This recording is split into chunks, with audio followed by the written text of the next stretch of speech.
அத்தியாயம் 6. விசாலபுரத்தில் தந்தையின் மூலம் தாரகை தாமாகவே தன் மனைவியாக போகிறாள் என தெரிந்த தண்டோகன் அகமகிழ்ந்தான்.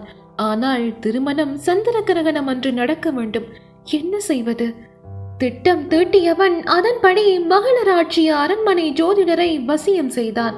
அவர் மன்னனிடம் சென்று எந்த நாளை தண்டோகன் குறித்து சொன்னானோ அதே நாளை திருமண நாளாக முடிவு செய்தார். இன்னும் 2 வாரங்கள்.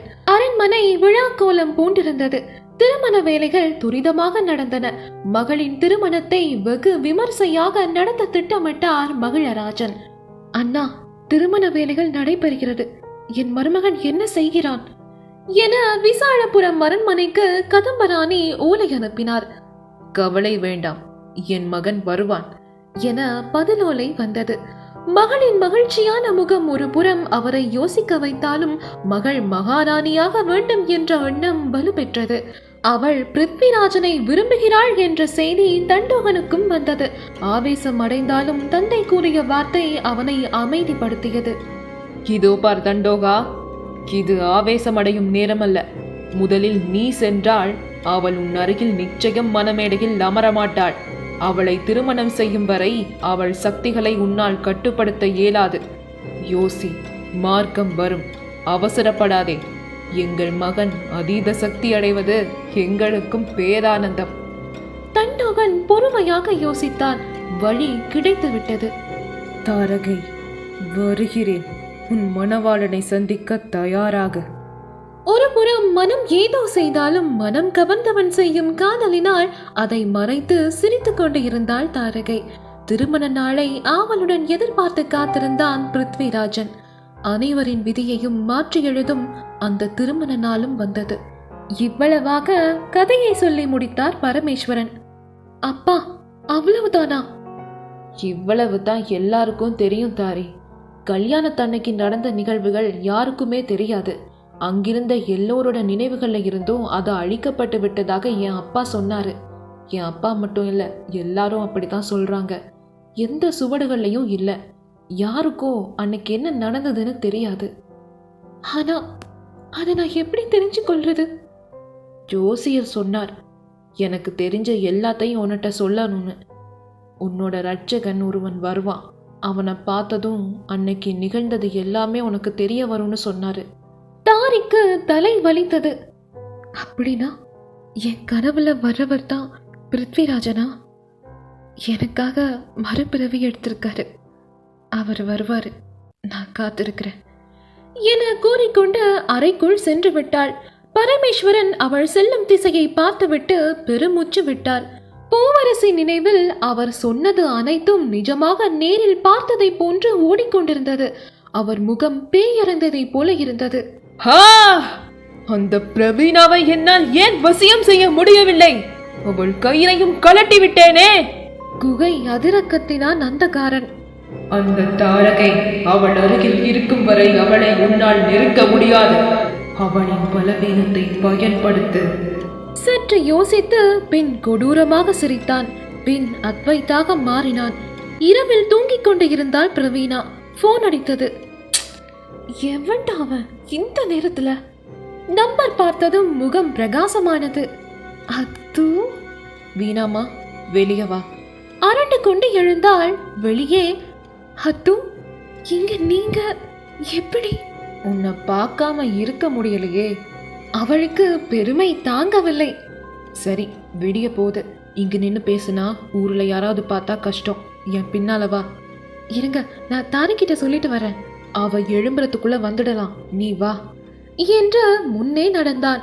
சந்தோஷத்தில் அவன் எப்படி சரியாக இந்த ஊருக்கு வந்தான் என்று கூட யோசிக்காமல் அவன் பின்னே பலியாடு போல் சென்றாள் பிரவீனா. ரொம்ப தூரம் வந்துட்டோம் அத்து, எனக்கு பயமா இருக்கு, போயிடலாம். சத்தம் இல்லை, நில்லாமல் நடந்தான். அத்து, அத்து, அத்து! மயங்கிய பிருத்திவியை குடும்பம் தூக்கி அவனை படுக்க வைத்தது. அவன் அம்மா, அப்பா, அக்கா அனைவரும் சுத்தி இருந்தனர். அவன் தூக்கி எறிந்த தாலியை சதீஷ் எடுத்து பத்திரப்படுத்திக் கொண்டான். அனைவரும் சதீஷை சுற்றி கொண்டனர். அவன் அம்மா இந்திரா அவன் கையை பிடித்து அழவே ஆரம்பித்தார். என்னாச்சு என் மகனுக்கு? சொல்லு அம்மா, எனக்கும் தெரியாது. கொஞ்ச நாட்களா அவன் இப்படித்தான் இருக்கான். அவன் கனவுல ஒரு பொண்ணு வருவா, அவளை அவன் வரைஞ்சிருக்கிறான் என அந்த போட்டோவையும் அனைவரிடமும் காட்டினான். ஊருக்கு கிளம்புற அன்னைக்கு கூட என அன்று நடந்ததையும் கூறினான். பேரமைதி. அடுத்து என்ன பேச என யாருக்கும் தெரியவில்லை. பவ்யா மெதுவாக உள்ளே நுழைந்தாள். அங்கே நில்லு! இந்திரன் கர்ஜித்தார். என்ன தைரியம் இருந்தா என் வைஃபையே கொல்ல வந்திருப்ப. எல்லார் முன்னாடியும் அவ கழுத்தை நெரிக்கிற, அவ்வளோ தைரியமா? இனி உனக்கு இந்த வீட்டுல இடம் இல்ல. உன் அப்பா என்ன நம்பித்தான் பிசினஸ் செய்யறான். அவனை பார்க்க வேண்டிய இடத்துல நான் பாத்துக்கிறேன். பயத்தில் முகம் வெளிரி வெளியேறினாள் பவ்யா. மெதுவாக கண் விழித்தான் பிருத்வி. அம்மா, அப்பா, கண்ணா, உனக்கு ஒன்னும் இல்லையே. வா, கிளம்பு. நம்ம சாமியார் கிட்ட போய் மந்திரிச்சிட்டு வந்துருவோம். ஆமா, ஏதாவது காத்துக்கரு படிச்சிருக்கும். வாப்பா போலாம்.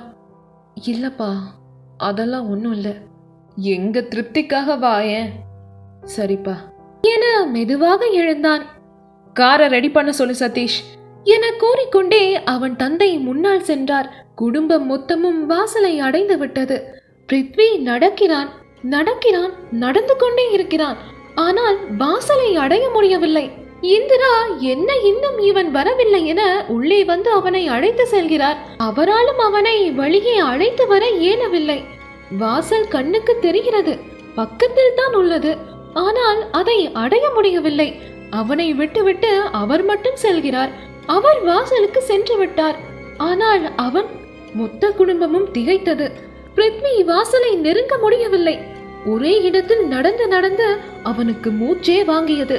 ஆனால் கிச்சன் போக நினைத்து நடந்தான். அங்கு செல்ல முடிந்தது. மறுபடியும் அவன் அறைக்கும் செல்ல முடிந்தது. மொத்தத்தில் அவனால் வீட்டை விட்டு வெளியே மட்டும் செல்ல முடியவில்லை. திடீர் என ஒரு சத்தம். போவாயா? போய் விடுவாயா? விடமாட்டேன், போக விடமாட்டேன். அவளை நீ சந்திக்க முடியாது. இம்முறை உங்கள் விஷயத்தில் தோற்க மாட்டேன். நீங்கள் சந்தித்தால் தானே உங்களுக்கு நினைவு வரும். என்னை அழிக்க வருவீர்கள். உங்களை சந்திக்க விடமாட்டேன். அனைவரும் முகம் வெளிரி நின்றனர்.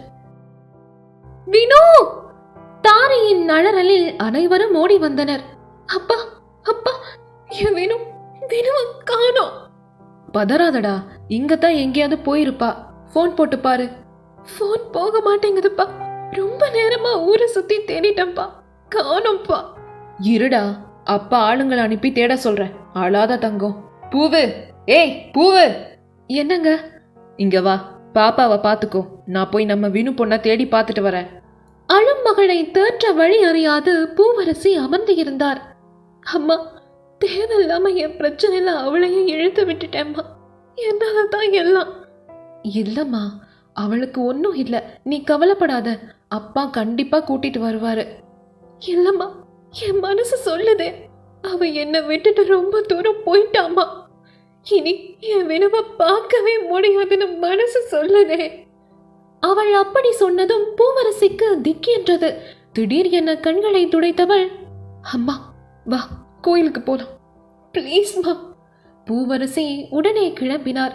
கோவிலுக்கு வந்து தேவியின் சிலையை பார்த்து கொண்டே அமர்ந்து விட்டாள். அவ எங்க போயிருக்கா, அதையாவது சொல்லு.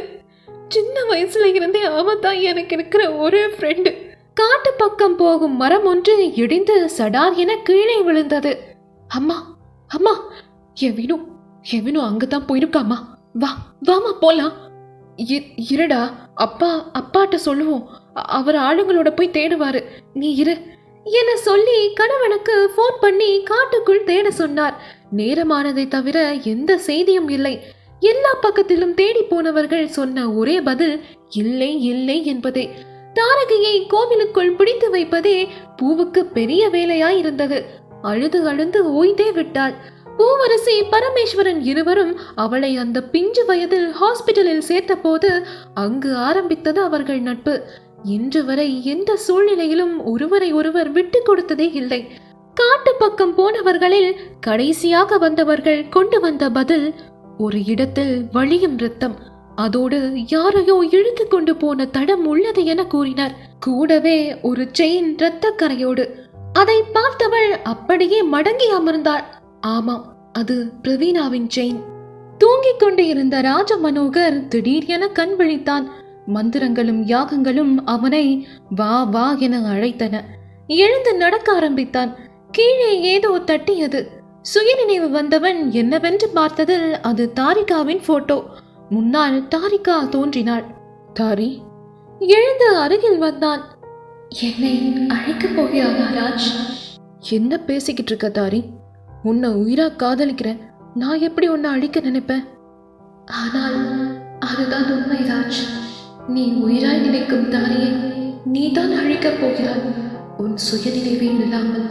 இல்ல, அப்படி செய்ய மாட்டேன். கதறி அவன் கூறிக்கொண்டு இருக்கும் போதே அவனுள் ஏதோ மாற்றம். அவனை ஏதோ தர தர என இழுத்து சென்றது. ஐயோ அம்மா, யாரு?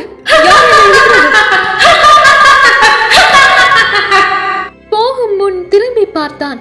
அதே இடத்தில் தாரியின் உருவம் அவனையே பார்த்தது. என்னால தாரிக்கு எந்த ஆபத்தும் வராது. என் உயிரை கொடுத்தாவது அவளை காப்பாத்துவேன். அந்த உருவத்திடம் நிம்மதி பெருமூச்சு. அதற்குள் அவன் காணாமல் இழுத்து கொண்டு போகப்பட்டான். பின் அந்த உருவத்தின் முகத்தில் சோகம். உண்மையில் நீ அவளுக்கு கொடுக்க போகும் விலை உன் உயிர்தான் ராஜா மனோகரா. வணக்கம் நண்பர்களே, இன்றைய அத்தியாயம் உங்களுக்கு எப்படி இருந்தது? இன்றைய அத்தியாயம் பற்றின கருத்துக்களை மறக்காம கமெண்ட் பாக்ஸ்ல டைப் பண்ணிடுங்க. இந்த அத்தியாயம் பிடிச்சிருந்தா லைக் பண்ணுங்க, உங்க ஃப்ரெண்ட்ஸுக்கு ஷேர் பண்ணுங்க. அடுத்த அத்தியாயத்தை கேட்கறதுக்கு ஆவலா இருக்கீங்களா? அப்ப மறக்காம சப்ஸ்கிரைப் பண்ணிக்கோங்க. அப்படியே ஆல் பெல் ஐகானை தட்டி விடுங்க. இது நாள் வரையும் சப்ஸ்கிரைப் பண்ணி சப்போர்ட் பண்ண எல்லாருக்குமே மிக்க மிக்க நன்றிகள். மீண்டும் அடுத்த அத்தியாயத்தில் உங்களை சந்திக்கும் வரை உங்களிடம் இருந்து விடைபெறுவது உங்கள் RJ யாதவி.